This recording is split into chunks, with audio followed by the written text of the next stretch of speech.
everyone, Colt here with another bit of coverage straight from the front lines of E3, sent back to us courtesy of Darren. He got his hands on Hunt Showdown and was really pleased with what he saw. For a time, we thought Hunt Horrors of the Gilded Age was yet another extremely promising competitive game that had been banished to the wasteland of games that were too good to be true. The surprise Crytek reveal of Hunt Showdown offers a rare second chance for such a title to shine once more, and shine it does.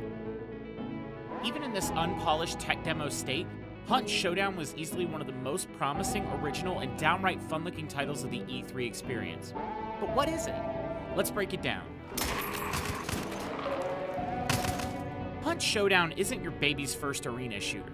This is the hardcore, no-nonsense adrenaline ride for you hardened gamers that still have issues feeling a pulse when you get into a gaming session. The premise of it is that you and a friend, or if you have a real masochistic nature, you by yourself, enter into a vast square kilometer of the early 90s bayous of Louisiana alongside up to 4 other teams. The mission?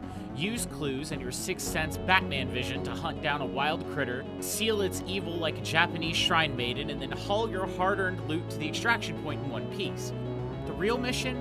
Wade through a swamp filled with deranged hillbillies, rabid dogs, zombies, and other Left 4 Dead rejects while not getting shot in the head by a greedy PvP-focused rival team in the process. Hunt Showdown is all about the fear of loss and the high-risk, high-reward playstyle. To instill a real sense of urgency and danger, they've introduced a permadeath system. While you do have an account bank to leave excess gear and weapons in, and some trivial experience gain can be transferred over to a new character, if you get killed in a mission, get ready to re-roll, losing all the gear you brought with you into the battle in the process. It makes you seriously second-guess approaching an unknown enemy team for a gank with your hard-earned character on the line. And with matches lasting between 30 and 60 minutes, you're going to have to play smart and seriously coordinate with your team if you want to leave an area in one piece. Leaving in one piece with a trophy to show for it is going to be a cause for serious celebration. In the true spirit of the hunt, Hunt Showdown has a very reactive and realistic environment. Noise exists in a 3D spectrum, and even using the in-game voice chat to communicate with your ally can draw the attention of a few nasty zombies if you're too loud and excited. You heard that right. The in-game voice chat is woven into the gameplay mechanics to get you fully immersed in the action by role-playing right down to the whisper. Taking cues from The Walking Dead, players who know trouble is lurking nearby may be forced to take the greater risk of bringing down a zombie with a knife rather than the much safer assault rifle method to keep their noise low. But even if you take precaution, it will take a true mastermind of a hunter to sneak through the bayou without leaving a trace. Open doors, cracked branches, ammunition on the ground, cut fences and lights left on, slain enemies, all are indications that your opponents could potentially use to shadow you in an attempt to bring you down. Hell, if you're a bit on the crazy side, the developers are even considering adding written notes and other more obvious signs for you to leave behind and taunt those that have fallen behind in the hunt. Things get hectic when you consider the victory condition in the current system for activating it, though.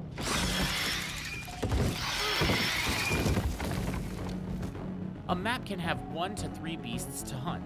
With 5 teams present, you can imagine at least one team is likely losing a member in the process of trying to bag the grand prize.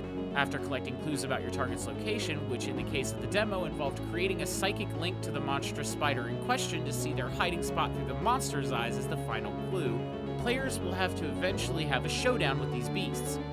There's going to be a huge variety of beasties too, which are just as much of a danger to you as the enemy players if you're caught unprepared or in a tight, unfitting battle location. Bringing these beasts down gets all the harder with the attrition of a match, as you have 3 fatty health bars that regenerate, but as each health bar depletes fully, it will stop regenerating. This leaves you with a much smaller maximum health pool each time. Bleeding, poison, and other such effects will force you to use your limited supplies wisely and well, since you can only do so a number of times before your team is out of supply. Luckily, with permadeath looming over their heads, the devs have at least offered a saving system where a downed ally can be revived by their teammate if the two can pair up fast enough after the health bar hits 0. Once your target beast is down, the sealing system begins. While you don't have to stand in melee proximity of your target for the duration of the ritual, you do have to stay within a relatively close range. Starting the ritual creates a giant burning hole in the map of every hunter in your match, a siren's call beckoning those lagging behind to rush in for a showdown and a come-from-behind kill steal. What's more intense is you won't know where your extraction point is until the ritual completes, so you literally have no way of planning for your escape until the time comes. One final real challenge is the Batman vision I mentioned will make whoever is carrying the beast corpse a giant glowing target in the night, meaning stealthing your way to the extraction point is never going to be an option. Hope you didn't waste all your limited bullet supply on zombies, because you likely have a 10-minute hike after the beast is slain to make your escape.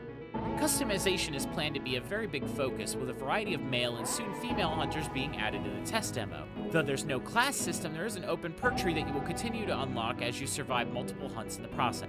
Hunters will advance from an intern level to a grizzled veteran state to an ultimate survival status, unlocking improved gear and more perk points in the process. This can be as game-changing as dual-wielding weapons or subtle as gaining camouflaged gear to help you further blend in as a shadow of the environment.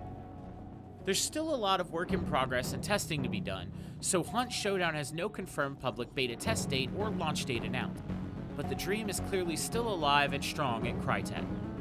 Well, that's all for now. Make sure you stay tuned to MMOHuts.com for all the latest coverage from E3 2017.